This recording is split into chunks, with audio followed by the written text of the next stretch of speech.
His Excellency the President of the Republic of Cyprus, Mr. Nikos Christodoulides, the Minister of Foreign Affairs of the Republic of Cyprus, Dr. Konstantinos Kombos, His Excellency the Ambassador of Israel to Cyprus, Mr. Oren Anolik, Mr. Christakis Papabasilio, distinguished guests. From 1920 to 1948, the designated homeland of the Jews, the land of Israel, was ruled by the British Mandate.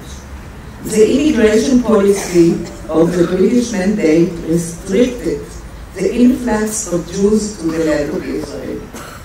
In August 1946, the British decided to implement their restrictive immigration policy even more rigorously by imposing a strict naval blockade. This action forced Jewish Holocaust refugees to seek other illegal ways to reach their homeland.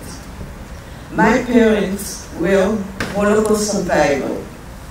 In March 1947, they were among 1,500 Jewish refugees who boarded an old and rickety ship by the Hebrew name of Moledet, in English, homeland, on the Metafonto beach in southern Italy.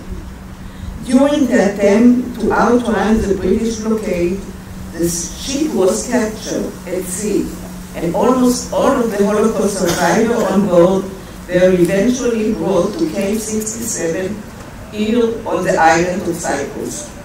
I am now standing here near the place of what was the British military hospital, where I was born, along with most of the 2,200 Jewish babies from the British detention camp. We are now gathered here at this ceremony to mark 75 years since the closing of the British detention camp on this island. As chairperson of the Organization of Cyprus Maafilim, I represent today thousands of Maafilim, the Jewish illegal immigrants to the land of Israel, and their descendants. From the end of World War II in August 1949 until the establishment of the State of Israel in May 1948, 70,000 Maafilim made their way to the land of Israel in 65 illegal immigrant ships. 39 of these ships were captured by British warships, and their passengers were taken to British detention camp in Cyprus. The British detention camp on the island of Cyprus operated between 1946 to 1949. A total of 52,000 Jewish war and Holocaust refugees were held in those camps.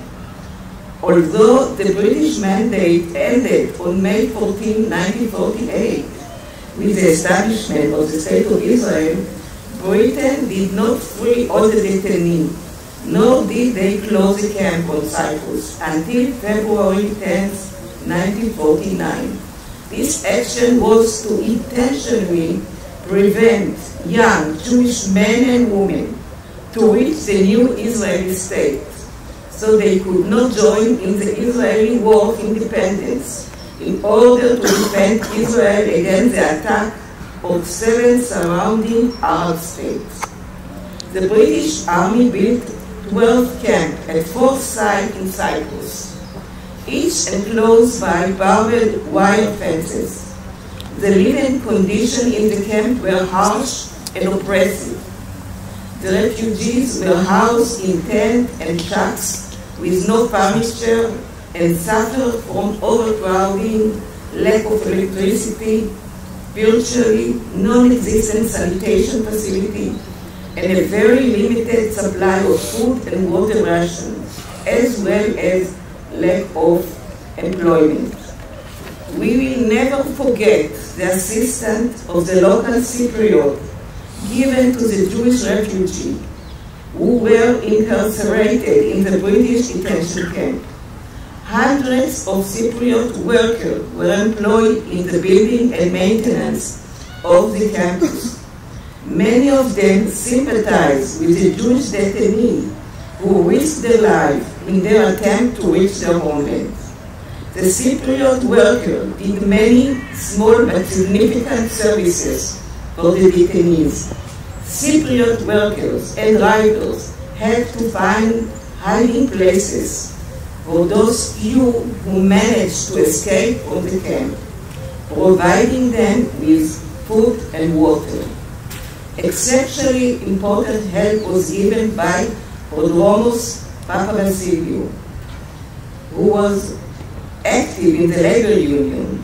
In 1943, he joined the British Army as a volunteer, and in the course of his service, he befriended Jewish soldiers.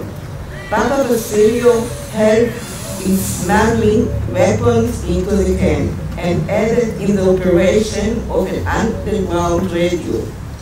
Papavassiliou supplied the detainees with basic materials and assisted in the sending of secret letters by way of garbage trucks to riders. His involvement in shipping enabled him to aid those detainees who managed to escape by smuggling them onto ships and providing them with false paper. In that dark post-Holocaust period, an alliance was built between our two people. Since then, the State of Israel was established and Cyprus gained its independence.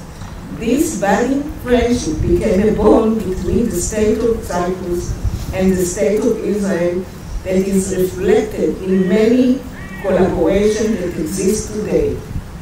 In the name of my people, and in the name of the thousands of מעפילים, Jewish refugees who strive to reach their homeland, I would like to express our gratitude to the President of Cyprus, the Minister of Foreign Affairs, the Defense Minister, as well as all of you who organized this ceremony. You all honor us by participating in this moving ceremony, and we thank you for your warm words, especially in these difficult days for my country. On behalf of the Organization of Cyprus מעפילים, we would like to present you with a copy of drawing created by the Israeli artist Shraga Weil during his internment in the detention camp. Adar, who is a granddaughter to Hannah, who arrived to Cyprus as a one-year-old baby. She is the third generation to Cyprus detainees. Today, we also would like to lay a wreath in memory and honor of 163 Jewish babies, children and adults, who passed through the Cyprus detention camps and unfortunately did not survive and never made it to Israel. The flower will be laid by Mrs.